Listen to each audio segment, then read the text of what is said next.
జనసేన లేకపోతారని మళ్ళీ మొదలైంది. ఏం చెప్తుందా? నాకు ఆ పురాణాల్లో ఎన్నిసార్లు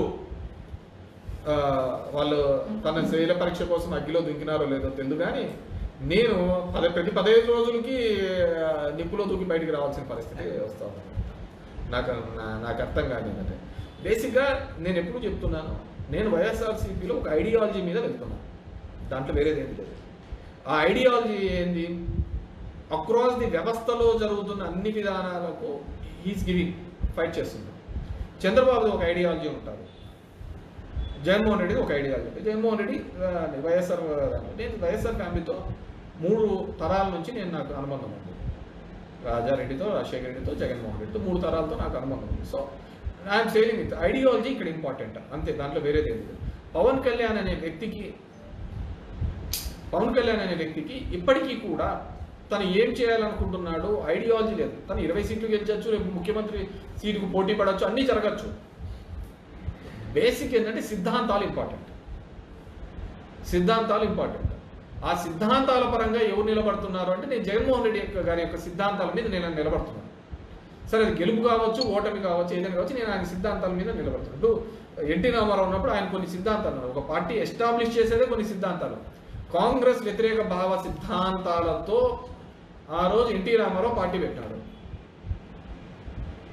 దానికి వ్యతిరేకంగా ఆయన గ్రో అయితే వచ్చినాడు. అప్పటి వరకు జనతా పార్టీ ఉండేది, వాటి కాంపెన్సేటర్ ఆల్టర్నేట్గా వచ్చినాడు కాబట్టి అంత పెద్ద మ్యాండేట్ ఇవ్వడం జరిగింది. వితిన్ 6 నెలల్లో ఇచ్చినారు. మొదట సినిమా గ్లామర్గా ఇవ్వడం జరిగింది, దానికి అది అనుకూలించడం జరిగింది. దాని తర్వాత రావడం జరిగింది. దాని తర్వాత ₹2 కిలో బియ్యం, అలాంటి కొన్ని వినూత్నమైన పథకాలు తీసుకొని రావడం. ₹2 కిలో బియ్యాన్ని ఎందుకు అంటారు? ఆ రోజు కాలంలో కేవలం రాగన్నము, జొన్నన్నము ఇలాంటివే తినేవాళ్ళు. పేదలు తెల్లన్నం తినాలి అంటే అది ఏంట్లో పండగలకో దీనికో మాత్రమే తినే టైంలో వచ్చి అది తీసుకొని రావడం. It's a change, revolutionary change. సరే, ఈరోజు షుగర్లు వచ్చి అదర్ రోగాలు వచ్చేసి డబ్బున్నోడు ఇవి తింటున్నాడు, డబ్బు లేనోడు డబ్బున్నోడే రాగి ముద్ద తింటున్నాడు. ఆ రోజు ఆపోజిట్గా ఉంటాయి. So it's a revolutionary change. Aarogyasri అనేది ఇట్స్ ఎ రెవల్యూషనరీ చేంజ్. ₹1 జోబిలో డబ్బు లేకపోయినా వాడు కింద పడతానే ఒక ఆధార్ కార్డో ఇంకో కార్డో తీసుకొని పోయి హాస్పిటల్లో ఫ్రీగా చేయించుకుంటున్నాడు. ఏదైనా కానీ గుండెకి బాగాలేదు అనుకుంటే ఇమ్మీడియట్గా పోయి చేయించుకోండి. It's revolutionary. ఒక నమ్మకం, ఒక భరోసా ఇవ్వడం ఆ ప్రభుత్వం యొక్క బాధ్యత. ఆ బాధ్యతగా రాజశేఖర రెడ్డి చేసినాడు, జగన్మోహన్ రెడ్డి చేసినాడు. చంద్రబాబు ఒక్కటి చేసినాడని చెప్పమనండి. ఎవడో తెచ్చిన ఐటీ నేనంటాడు, ఎవడో చేసిన నాదంటాడు. 4 సంవత్సరాలు 4 టర్మ్స్ అయినాడు ముఖ్యమంత్రిగా ఆయన. ఇదే ఉమ్మడి ఆంధ్రప్రదేశ్లో కూడా ఉన్నాడు. ఈరోజు తెలంగాణకు ఆంధ్రప్రదేశ్కు అసమానతలు ఉన్నాయి అంటే ఎందుకు కారణం చెప్పండి? 83 నుంచి గత 40 సంవత్సరాల నుంచి అసమానతలు ఉన్నాయి. ఇంకా ఇప్పుడిప్పుడే ఆంధ్రప్రదేశ్ డెవలప్ అవుతుందని ఎందుకు చెప్పుకోవాల్సిన దీన పరిస్థితిలో ఉన్నాము అంటే, అంతకుముందు ముఖ్యమంత్రులు చేయలేకపోవడం వల్లనే కదా.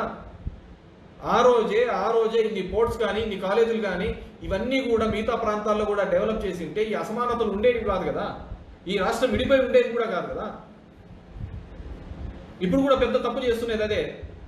అమరావతి అనే ఒకటే చోటనే మొత్తం పెట్టుబడులు తీసుకొని పెట్టడం అనే కార్యక్రమం చేస్తున్నారు. ఇప్పుడు మన అనంతపూర్కి ఎయిమ్స్ శాంక్షన్ ఏంటండి, తీసుకుపోయి మంగళగిరిలో పెట్టినారు. ఏం అక్కడ విజయవాడ కానీ, గుంటూరు కానీ ఇలాంటి కార్పొరేట్ పెద్ద పెద్ద ఊర్లు లేవా? అక్కడ పెద్ద పెద్ద హాస్పిటల్స్ లేవా? ఏం అనంతపూర్లో పెట్టి ఉంటే అదే ఎయిమ్స్ కానీ హాస్పిటల్ కానీ పెట్టింటే ఎంత ఉపయోగపడి ఉండేది ఇక్కడ పేదవాళ్ళకు? అప్పుడున్న తెలుగుదేశంలో ఉన్నవాడు మాట్లాడలేకపోయినారు ఒక్కరు కూడా. ఈరోజు కూడా కిలోమీటర్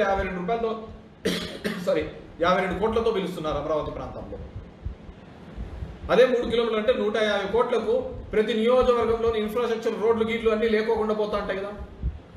కొన్ని గ్రామాలకు రోడ్లు లేవని చెప్పేసి కొన్ని దానిలో చూపిస్తూ ఉంటారు తెలుగుదేశం వాళ్ళు. ఇది ఏం ఒకసారే కదా జగన్మోహన్ రెడ్డి అనేది? అంతకుముందంతా మీరే ఉన్నారు కదా. మరి ఆ గ్రామాలకు ఎందుకు రోడ్లు వేయలేకపోయినారు? నేను వచ్చినాక చెప్తా. ఓబులాన్పల్లి, మల్లాకాలవ ఇలాంటి గ్రామాలకు నేను వచ్చిన తర్వాత రోడ్లు వేయించిన సందర్భం. ఈ నియోజకవర్గంలో 80% అభివృద్ధి కార్యక్రమాలు కానీ, అభివృద్ధి యొక్క రుచి కానీ, ఇంకోటి కానీ ఏదైనా కానీ చూపించినాను అంటే అది నేను చేసినానని. కానీ ఎప్పుడు తెలుగుదేశంలో పార్టీనే కదా ఇక్కడ గెలిచినది. కేవలం 3 సార్లు కదా ఇంకొకరు గెలిచినది. ఇక్కడ 3 సార్లు కదా. దానికి ఇట్స్ డిపెండ్స్. మన సమాజంలో ఉన్న పరిస్థితులు ఈ విధంగా నడిచిపోతానే కాబట్టి మనము మంచి అనుకోని చెడ్డం అనుకోని. ఈ దేశంలో రెండే రెండు రాజకీయాలు, ఒకటి కులపరమైన రాజకీయం, ఒకటి మతపరమైన రాజకీయాలే జరుగుతుంది.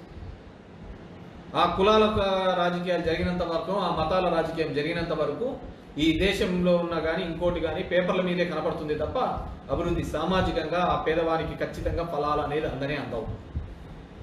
ఎందుకంటే అందరికీ అర్థమైపోయింది, దేశం మీదకి యుద్ధం మీదకి వచ్చినప్పుడు కానీ ఒక యుద్ధం కానీ ఒక మతం కానీ ఈ రెండే అందరినీ ఏకం చేయగలుగుతారు.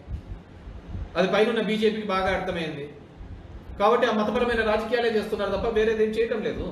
మనం వాళ్ళనేం అనేయట్లేదు.